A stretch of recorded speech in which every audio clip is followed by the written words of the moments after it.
Hello guys, তোমরা সবাই কেমন আছো? শুভ সন্ধ্যা সবাইকে।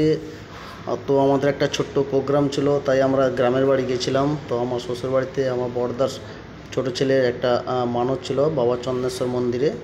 তো ওর মুন্ডন ছিল, ন্যাড়া করানোর জন্য আমরা সবাই একসাথে বেরিয়ে পড়েছি দুটো অটো করে। আমরা একসাথে, এই যে দাদা বৌদি, এই বৌদির ছেলে, ছোট ছেলে, এই দেখো ওই যে ছেলে, ওর মুন্ডন করা হবে। সবাই মিলে আমরা একসাথে বেরিয়ে পড়লাম লং ট্যুরে, দুটো অটো করে। কত সুন্দর মনোরম পরিবেশ গ্রামের দিকে, তো তাই তো যেতে যেতে একটা বড় খাল পড়েছে, খালের উপর দিয়ে তো আমরা যেতে পারবো না, তাই আমরা হেঁটে হেঁটে সবাই অটো থেকে নেমে হেঁটে হেঁটে পুরোটা আসলাম।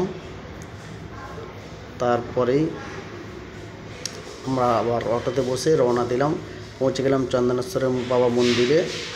সেখানে গিয়ে ওরকে ন্যাড়া করার জন্য নাপিতের কাছে নিয়ে যাওয়া হলো। এত চিৎকার করছে, সবাই মিলে ধরে আছে, তার মধ্যে ষাঁড়, প্রচুর ষাঁড় ওখানে দাঁড়িয়ে আছে। এ দেখো বাবার মন্দির, কত সুন্দর, মানে অপরূপ দৃশ্য। মন্দিরে গেলে কত রকমের লোককে দেখা যায়। এই দেখো বাবা চন্দ্রেশ্বর ভোলেনাথের লিঙ্গ, এত সুন্দর লাগছে, এত অপরূপ দৃশ্য। তার মধ্যে আমাদের সব কাজ বাজ শেষ, এবার রওনা দেব।